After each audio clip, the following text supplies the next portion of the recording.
عمر ایوب صاحب جو leader of the opposition ہے نیشنل اسمبلی میں، انہوں نے بہت لمبی ایک دھواں دار تقریر کی اور اس پر بڑا سختی میں تمام پارٹیز کے تمام لیڈران کو رگڑ دیا، اور پھر ایک انٹرسٹنگ یہ بیان بھی دیا کہ یہ جو پریس کانفرنس بھی آئی تھی D G I S P R کی بالکل غلط تھی، ادارے کو بالکل پالیٹکس کے اوپر بات نہیں کرنی چاہیے، نہ انوالو ہونا چاہیے۔ اور آج ہی صبح بانی پی ٹی آئی چیئرمین جو ہیں عمران خان صاحب، انہوں نے جرنلسٹوں سے بات کرتے ہوئے کہا کہ میں تو خط لکھوں گا ملکی حالات کے اوپر آرمی چیف پہ، اس کانٹرڈکشن پہ بھی بات کریں گے۔ خیر اینی خواجہ آصف صاحب جب اٹھے جواب دینے کے لیے تو انہوں نے کہا کہ جی یہ ملک کا بیڑا غرق تو ان کے دادا سے ہوا تھا، جنرل ایوب خان، اور انہوں نے کہا کہ وہ انہوں نے سب سے پہلے معاشرہ لگایا اور آج تک پاکستان سنبھل نہیں سکا، اور انہوں نے کہا کہ ان کی لاش کو قبر سے نکال کر چوک پہ لٹکا دیا جائے۔ سو آبویسلی اس کے بعد تو پھر جو ہونا تھا اسے ہوا، پھر فل جھگڑا، پھر انہوں نے کہا جی قاسم سوری صاحب نے بھی آئین کی خلاف ورزی کی، اس کو بھی آرٹیکل 6 کے نیچے آنا چاہیے۔ اب یہ مسئلہ شاید کم تھا، کیا تھا، ریاکشن فل ہوا تو انہوں نے ایک اور جملہ داغ دیا۔ انہوں نے کہا کہ جی یہ جو لیڈران سارے کرتے رہے ہیں کام، انہوں نے 5 دفعہ سیاسی والد بدلے، ہر باری وردی میں تھے، اور اس کے بعد پھر لگ ہی رہا تھا کہ ایڈجن ہو جائے گا۔ خیر ابھی کچھ دیر پہلے دوبارہ انہوں نے بولنا شروع کیا ہے اور حال تو ہاؤس تھوڑا سا ٹھنڈا ہوا ہے، تو اس کے بعد دیکھتے ہیں آگے کیا ہوگا۔ لیکن اسی بات سے آج 2 سبجیکٹ ہم ڈسکس کرنا چاہ رہے ہیں۔ ایک تو لگ نہیں رہا ہے، ایک طرف باتیں ہو رہی تھی، سارے بڑا دل کر کے پی ایم ایل این والے بھی کہہ رہے تھے آئیں پی ٹی آئی والے ہمارے سے بات کریں، یہ کریں وہ کریں، تو پی ٹی آئی والے کہتے تھے ان کے پاس ہے کچھ نہیں ہے۔ ایک طرف کہتے ہیں بات کریں، دوسری طرف ان کے دادے باپوں کو لاشیں لٹکانے کی بات ہو رہی ہے، تو کیا یہ کس قسم کی دعوت ہے؟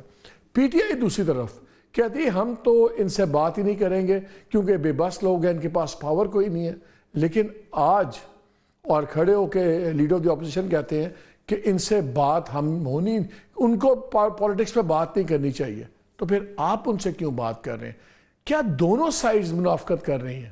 اس پہ بات کریں گے، اور پروگرام کے آخری حصے میں کشمیر کے اندر جو ہو رہا ہے آزاد کشمیر میں، اس پہ بھی بات کریں گے کہ کیا وہاں پہ جائز مطالبات مانے جا رہے ہیں گورنمنٹ سے، یا ایک شیم انڈر کر رہا ہے وفاق بھی اور آزاد کشمیر کی حکومت بھی۔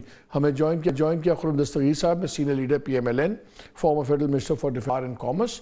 ہمیں سلمان اکرم راجہ صاحب نے جوائن کیا ہے، senior leader P T I and still looking for a seat from Lahore, جو انہوں نے جیتی ہوئی ہے لیکن ان کو مل نہیں رہی۔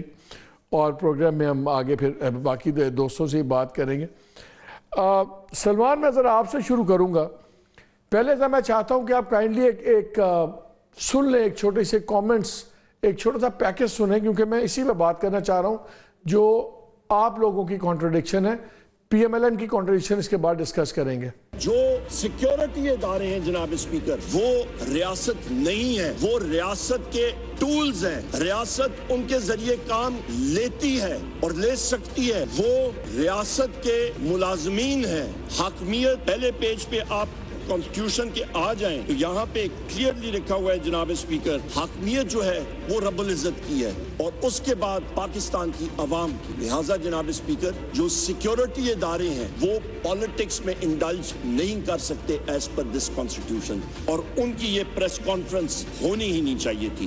آرٹیکل 5 اسی آئین کا کہتا ہے loyalty to the state is the basic duty of every citizen. لہٰذا اسٹیٹ جس کی ڈیفینیشن میں نے آپ کے سامنے رکھ دی، جس پہ سیکیورٹی کے ادارے نہیں ہیں، وہ پارلیمنٹ ہے، وہ الیکٹڈ گورنمنٹس ہیں، وہ تحصیل میونسپل ایڈمنسٹریشن ہو سکتی ہے، ان کی طرف لائلٹی جو ہے وہ ہر ایک شخص، چاہے وہ مسلح افواج کا ممبر ہو یا وہ سیویلین ہو، وہ لازم ہے۔ اور مسلح افواج میں تو یہ باقاعدہ اوتھ لی جاتی ہے۔ سو لہٰذا جناب اسپیکر، اس پہ کوئی اس چیز کو، اس ریڈ لائن کو یا کراس کرے، next article, the famous article 6 اس پہ نافذ ہوتا ہے جناب اسپیکر۔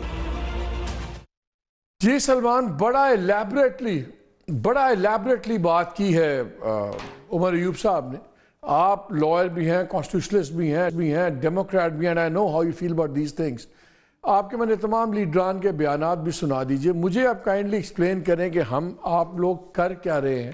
پھر آج ہی میڈیا سے بات کرتے ہوئے عمران خان صاحب نے کہا کہ میں ایک لیٹر لکھوں گا ملکی حالات پہ آرمی چیف کو۔ Where does PTI stand?